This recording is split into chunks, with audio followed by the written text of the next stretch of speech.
नमस्कार, live cities के नए बुलेटिन बिहार में आपका स्वागत है। आपके साथ मैं मुस्कान। खबरों की शुरुआत करेंगे, लेकिन उससे पहले एक नजर डालते हैं आज की सुर्खियों पे। 21 साल में बिहार बना सबसे गरीब और बेरोजगार राज्य। तेजस्वी का प्रहार। विधायक फंड बढ़ाने को लेकर सत्ता पक्ष विपक्ष ने एक साथ उठाई मांग। सदन में अपराध और भ्रष्टाचार पर तीखी बहस। सत्ता विपक्ष आमने सामने। विधानसभा में AWS छात्रों को उम्र सीमा में छूट पर मांग। शराबबंदी समीक्षा को राजनीति से न जोड़े, माधव आनंद बोले। आरजेडी विधायक का दावा, हर गाँव में हो रही शराब की होम डिलीवरी। IPS सुनील नायक गिरफ्तार, कोर्ट ने नहीं दी ट्रांजिट रिमांड। पटना में 2 भाइयों की हत्या। गयाजी में कुख्यात अपराधी को पकड़ने के गई बिहार STF पर फायरिंग। नवादा में ट्रक ने बाइक सवार को टक्कर मारी। आक्रोशितों ने रोड जाम किया। अब खबरें विस्तार से।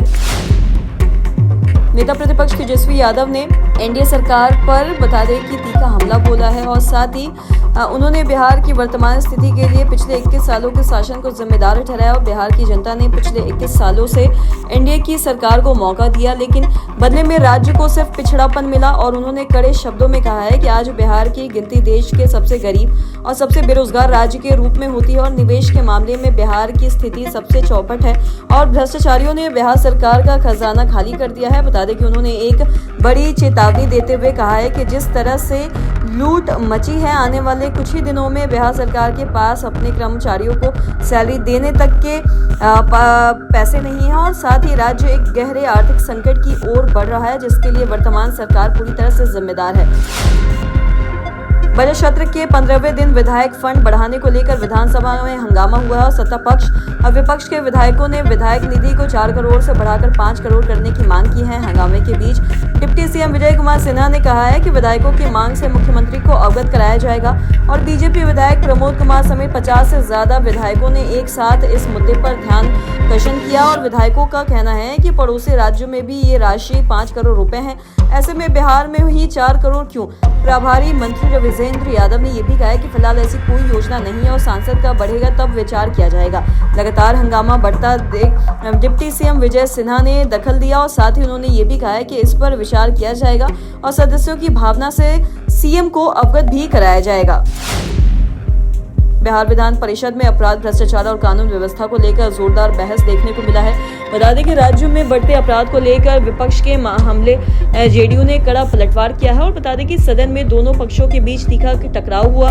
JDU के MLC नीरज कुमार ने विपक्ष को आड़े हाथों लेते हुए ये भी कहा है कि यदि उन्हें अपराध के आंकड़ों पर सवाल उठाना है तो दानापुर के दुड़वारा से पूछ लेते जो भागलपुर जेल में है। इसके साथ ही उन्होंने एक बार फिर से राजा सुप्रीमो लालू यादव की जमीन से जुड़े मामले की जांच भी की। और वहीं सदन में गृह मंत्री सम्राट चौधरी ने राज्य में कानून व्यवस्था के मुद्दे पर सरकार का पक्ष रखा।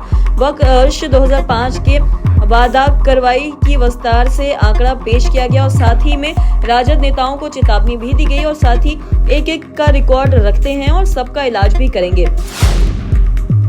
हार विधानसभा के बजट सत्र के दौरान प्रश्नकाल में आज आर्थिक रूप से कमजोर AWS के छात्र छात्राओं को उम्र सीमा में छूट देने का मुद्दा जोरदार तरीके से उठा और JDU विधायक देवेश कांत सिंह ने सरकार से सीधा सवाल किया है कि क्या बिहार में आर्थिक रूप से कमजोर छात्रों को सरकारी नौकरियां और अन्य प्रतिस्पर्धी परीक्षाओं में उम्र सीमा में छूट देने पर कोई भी विचार किया जा रहा है। इस पर सामान्य प्रशासन विभाग के प्रभारी मंत्री विजय चौधरी ने जवाब देते हुए स्पष्ट किया है कि AWS से संबंधित मूल अधिनियम केंद्र सरकार द्वारा बनाया गया है और इन्होंने ये भी कहा है कि इस अधिनियम में उम्र सीमा में छूट का कोई भी प्रावधान नहीं है और उसमें संशोधन या फिर बदलाव करने का अधिकार राज्य सरकार के पास नहीं है और राज्य सरकार केवल केंद्र के अधिनियम के रूप नियमावली बनाकर उसे लागू कर सकती है।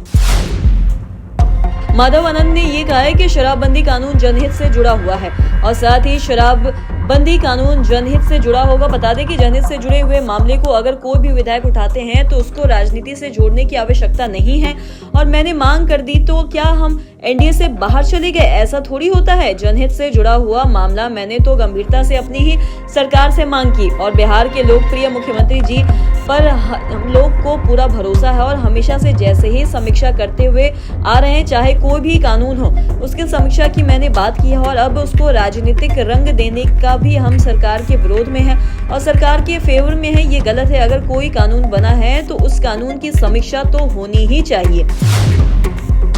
बिहार में लागू शराबबंदी कानून को लेकर एक बार फिर से सवाल उठने लगा है। इसी कड़ी में आज राजद के विधायक भाई वीरेंद्र ने यह भी कहा कि राज्य में पूर्ण शराबबंदी की घोषणा अप्रैल 2016 में की गई थी, जब मुख्यमंत्री नीतीश कुमार के नेतृत्व में सरकार ने इसे सामाजिक सुधार की दिशा में बड़ा कदम बताया था। तो उस समय सरकार का दावा था कि शराबबंदी से घरेलू हिंसा, अपराध और सामाजिक बुराइयों में कमी आएगी, और लेकिन आज इसमें कोई बात सच नहीं है। और राजद विधायक भाई वीरेंद्र का कहना है कि शराबबंदी की जमीनी हकीकत कुछ और ही कहानी बयां कर रही है, और उनका कहना है कि बिहार का शायद ही कोई गांव या कस्बा ऐसा होगा जहां वैध रूप से शराब उपलब्ध ना हो। और साथ ही आरोप है कि राज्य के कई इलाकों में शराब की होम डिलीवरी तक की जा रही है। आईपीएस एम सुनील नायक को आंध्र प्रदेश की पुलिस ने गिरफ्तार किया गया, और आईपीएस एम सुनील नायक बिहार होम गार्ड एवं फायर सर्विसेज में आईजी हैं, और आईजी सुनील कुमार नायक के खिलाफ आईपीसी की धारा 307 हत्या के प्रयास के तहत मामला दर्ज किया गया है। और यह मामला आंध्र प्रदेश के नरसापुरम से पूर्व सांसद के रघुराम कृष्ण राजू से जुड़ा है। और बता दें कि आईपीएस सुनील नायक को पटना सिविल कोर्ट से राहत मिली है, और बता दें कि कोर्ट ने आंध्र प्रदेश पुलिस की ट्रांजिट रिमांड को खारिज कर दिया है। और आंध्र पुलिस के पास ना गिरफ्तारी का वारंट था और ना अपडेट केस डायरी, जिसके चलते कोर्ट ने कड़ी नाराजगी जाहिर की है और सीधे रिमांड को रिफ्यूज कर दिया है। और बता दें कि सेंट्रल एसपी भानु प्रताप ने यह भी बताया है कि आंध्र प्रदेश की पुलिस बिना वारंट गिरफ्तार करने पहुंची थी, और इसके बावजूद भी पटना पुलिस ने विनम्रता के साथ सहयोग किया। आईपीएस के अधिवक्ता ने यह भी बताया है कि आंध्र प्रदेश की पुलिस ने नियम को ताक पर रखकर कार्रवाई की है, और पुलिस फांद कर घर में घुसी थी, और इसके खिलाफ हम लोग कोर्ट जाएंगे। पटना के गोपालपुर थाना क्षेत्र के शाहपुर में जमीन विवाद में 2 सगे भाइयों की गोली मारकर हत्या कर दी गई है। बता दें कि करीब 1 दर्जन हथियारबंद बदमाशों ने ताबड़तोड़ फायरिंग कर वारदात को अंजाम दिया, और जानकारी के अनुसार एक शादी के रिसेप्शन पार्टी में बड़ी संख्या में लोग मौजूद थे, और इसी दौरान अचानक फायरिंग शुरू हो गई, और जिससे मौके पर अफरा तफरी मच गई। दोनों भाइयों को सिर, सीने और शरीर के ऊपरी हिस्से में 5-6 गोलियां मारी गई, और गोली लगने से एक ही मौके पर मौत हो गई, जबकि दूसरे ने हॉस्पिटल में दम तोड़ दिया। और मृतकों की पहचान मनीष कुमार और उसके छोटे भाई मंजीत के रूप में हुई है।